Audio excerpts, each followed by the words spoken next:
respected bankers and lawyers and others, and they'll end up, because of guys like Massie, who's a real lowlife, whose polls are down to about 9%, by the way, in the great state of Kentucky. If you look at Kentucky, Kentucky is such a great place, but I don't know, they've got a couple of people on there that are very strange in terms of leadership, but Massie's a loser, and he likes it, and that he works with the Democrats. He's just being used by the Democrats, because what this whole thing is with Epstein is a way of trying to deflect from the tremendous success. Did you hear that? Did you actually absorb what just dripped from this man's mouth like sewage from a broken pipe? Because Trump just stood before cameras defending highly respected bankers and lawyers who had photographs taken with Jeffrey Epstein, calling Thomas Massie a lowlife for pushing to release files about a convicted sex trafficker of children, and then declaring that the entire Epstein scandal is nothing more than a Democrat scheme to distract from Republican success.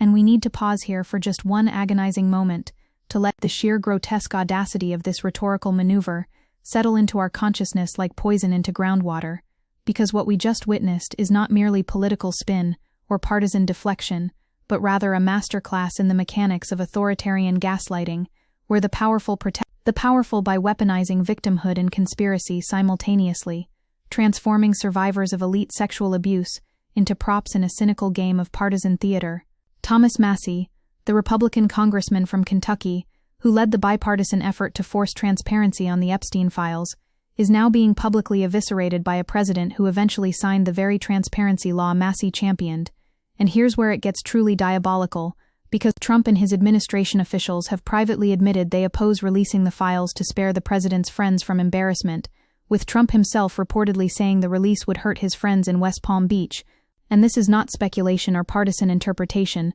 but documented admissions that have leaked from the very corridors of power that now shroud themselves in righteous indignation. Let me take you deeper into this labyrinth of moral bankruptcy, because Massie and Democratic Representative Ro Khanna spearheaded a discharge petition that forced a vote on the Epstein Files Transparency Act, battling Trump and Republican leadership who fought desperately to prevent this transparency. And what followed was a political drama so revealing of our contemporary crisis that future historians will study it as a case study in how democracies rot from within.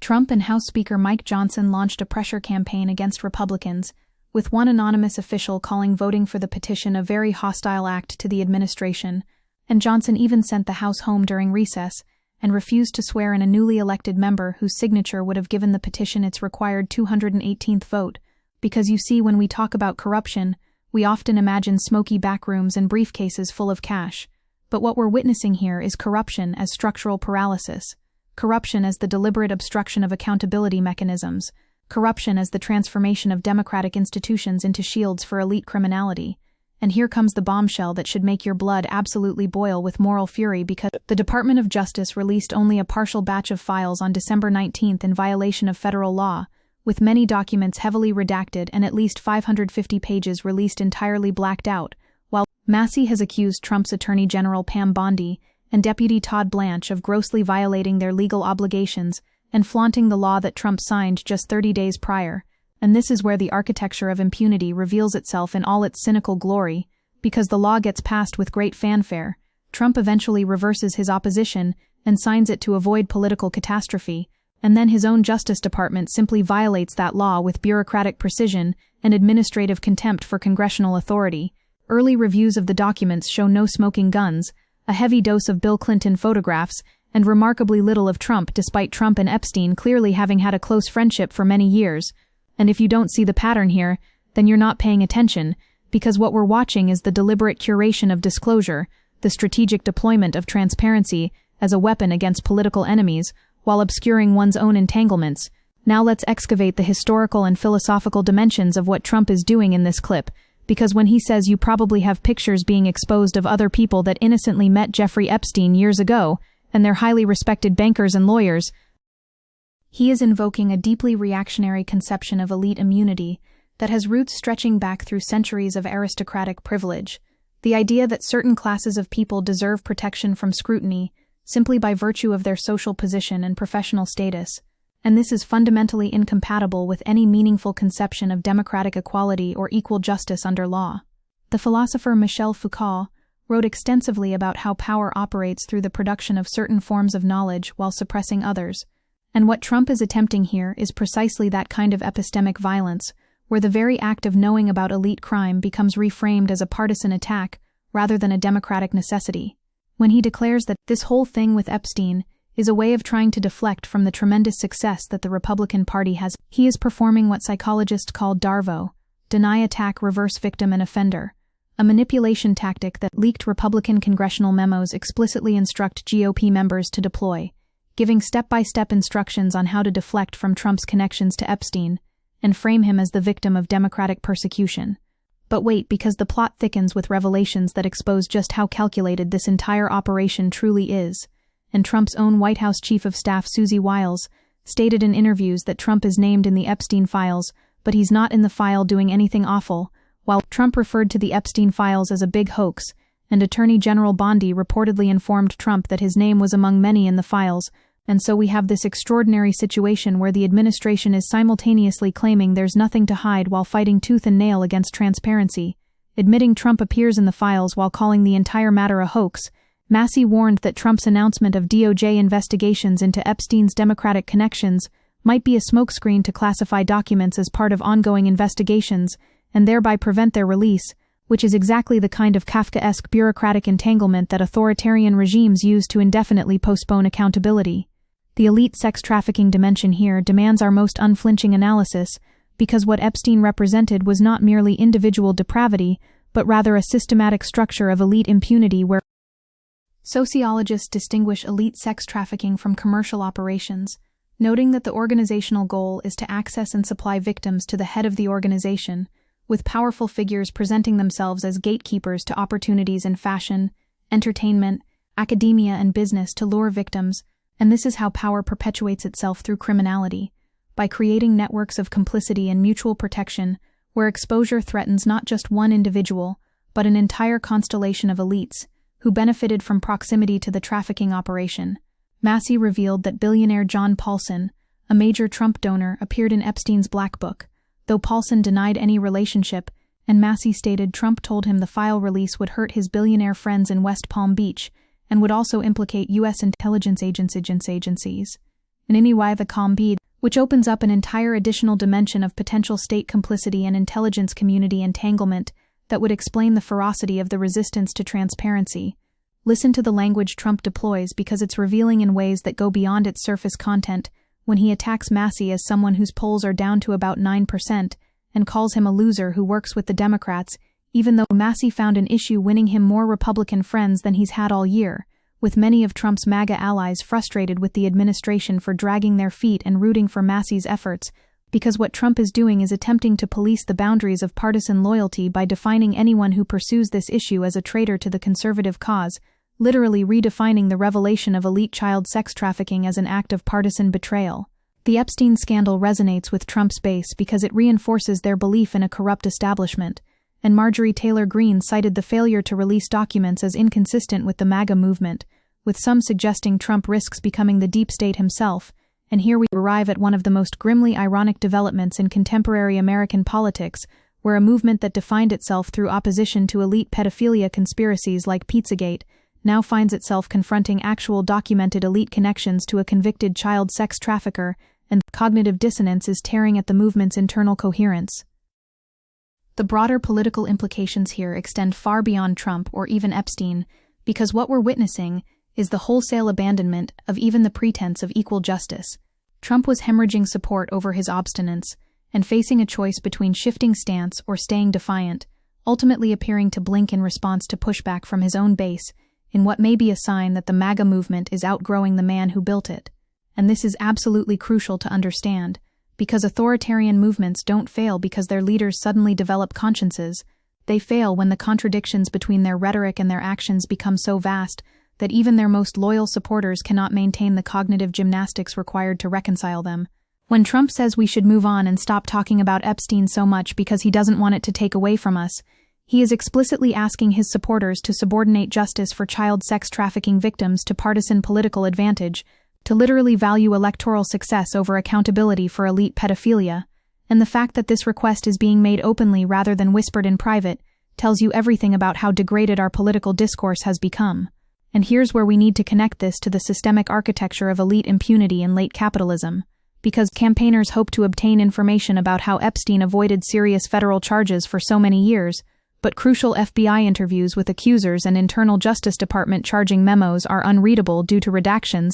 and this gets at the heart of how the American justice system operates as a two-tiered regime, where FBI interviews with survivors and Justice Department memos examining charging decisions could explain why Epstein was allowed to plead guilty in 2008 to a relatively minor state prostitution charge, instead of facing the federal sex trafficking charges that his crimes obviously warranted. And we know from previous reporting that Alexander Acosta, the U.S. attorney who approved that sweetheart plea deal, was later appointed Secretary of Labor by Trump and claimed he was told Epstein belonged to intelligence and to back off. These are not isolated failures of individuals, but rather systematic patterns that reveal how power protects power across administrations, across parties, across the supposed adversarial divisions that structure our political theater. The philosophical question at stake here is whether democracy can survive when the powerful are systematically shielded from accountability for their most monstrous crimes, and the answer that history provides is unambiguous, because every democratic collapse in the 20th century was preceded by exactly this kind of elite lawlessness, this transformation of legal systems into instruments of class protection rather than universal justice. And what makes the contemporary American version so particularly insidious is that it wraps itself in the language of populism while defending billionaire predators, claims to speak for victims while attacking those who demand transparency, and positions itself as anti-establishment while frantically erecting barriers against accountability for the actual establishment. Leaked Republican memos detail how to protect Trump by utilizing Darvo manipulation tactics, directing any Epstein discussion away from Trump, while vilifying opponents and framing Trump as victim. And this kind of coordinated strategic messaging reveals that we're not dealing with spontaneous reactions, but rather calculated propaganda campaigns designed by political operatives who understand exactly what they're doing and exactly what they're covering up.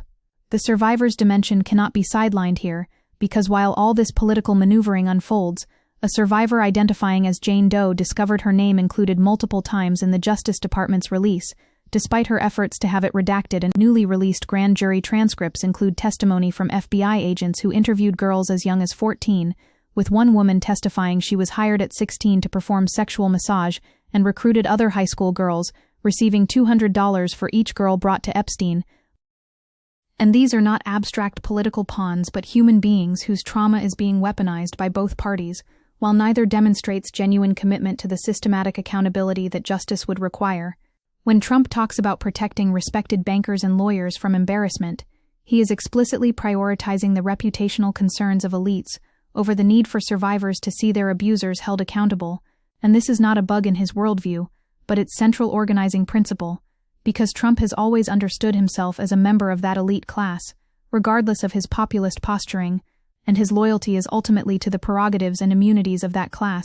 even when they extend to covering for sex trafficking. So when Massie says that they've literally been told to try to sweep this thing under the rug, the problem is it's not a hoax. There are survivors, there are hundreds of survivors. He is articulating the fundamental moral reality that all the political maneuvering is designed to obscure, which is that real children and young women were systematically sexually abused by a network of powerful men who have largely escaped accountability. And the reason they have escaped accountability is precisely because of the kind of elite protection racket that Trump is running in this very clip, where the revelation of their crimes gets reframed as partisan attack, where transparency gets cast as Democrat conspiracy, where the actual conspiracy to traffic children for sex gets memory hold in favor of a counter-narrative, where the real scandal is that Democrats are being mean to Republicans by insisting on disclosure. The Orwellian inversion here is so complete that it would be darkly comedic if the stakes weren't so catastrophically high, because we have reached a point where defending elite pedophiles from accountability is being packaged as fighting Democrat hoaxes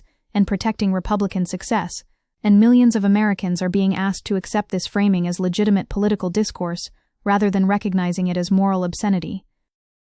The comparison to other authoritarian evasions throughout history is unavoidable here, because when you study how fascist movements consolidated power in the 20th century, one consistent pattern is the deployment of conspiracy theories about enemy internal fifth columns to distract from and delegitimize investigations into actual elite criminality within the movement itself, and Trump's claim that this is another Russia scam with all arrows pointing to the Democrats. while ordering the Justice Department to investigate Epstein's ties to Democrats, including Bill Clinton, Larry Summers, and Reid Hoffman, is performing exactly that function, creating an investigative theater that focuses attention on political opponents, while his own administration violates the law requiring full disclosure of files that might implicate his own circle. Republican committee staff authored talking points memos aimed at discounting Democrats' releases of Epstein information, accusing them of selective leaks to fabricate false narratives about Trump, and this is genuinely sophisticated propaganda because it doesn't deny Trump's connections to Epstein outright, but rather suggests that any focus on those connections represents partisan selection bias, thereby inoculating supporters against the impact of whatever revelations might emerge by pre-framing them as products of Democrat manipulation rather than investigative journalism or legal process. We need to talk about what Thomas Massie represents in this moment, because here is a libertarian Republican congressman who has been willing to break with his party's leadership on multiple issues, who worked across party lines with Ro Khanna to force this vote, who has been attacked by Trump and threatened by party leadership and still persisted in demanding transparency. This is a rare issue on which Massie aligns more closely with many of Trump's supporters than Trump himself, marking a big shift for a conservative who was swimming against the currents. And what Massie's example demonstrates is that principled opposition to elite impunity is possible across the ideological spectrum, when individuals are willing to prioritize democratic accountability over partisan loyalty. The fact that Trump has to destroy Massie politically, calling him names and questioning his poll numbers, reveals how threatening this kind of principled independence is to authoritarian movements that depend on absolute loyalty and the subordination of all other values to tribal identification, and the fact that Trump, Bondi, FBI Director Kash Patel, and Speaker Johnson tried to convince Representatives Boebert and Mace to remove their signatures from Massie's petition, even bringing Boebert to the White House Situation Room, shows the lengths to which power will go to suppress transparency when its own interests are threatened. The conclusion we must draw from this entire sordid episode is that American democracy is facing a crisis of accountability that goes far deeper than any individual scandal, because what the Epstein case reveals is that our justice system, our political institutions, and our media ecosystem have all been so thoroughly captured by elite interests that even the most egregious crimes can be defended, minimized and redirected through partisan warfare, where the revelation of elite pedophilia becomes just another move in an endless game of political chess, rather than a call to action that transcends partisan division. When Trump stands before cameras defending bankers and lawyers who photographed with Epstein, when he calls transparency advocates traitors and lowlifes, when he declares that justice for child sex trafficking victims must take a backseat to Republican electoral success, he is not improvising, but rather articulating the actual governing philosophy of oligarchic rule, where law exists to protect the powerful and bind the powerless, where crimes by elites are reframed as partisan attacks against them, and where democratic accountability is systematically dismantled in favor of tribal loyalty. The only question that remains is whether enough Americans across the political spectrum will recognize this for what it is and demand the kind of systematic accountability that true justice would require, or whether we will continue descending into a political culture where defending elite child sex traffickers becomes normalized as just another partisan position, and the very concept of equal justice under law becomes an archaic memory from a more innocent age we can barely remember.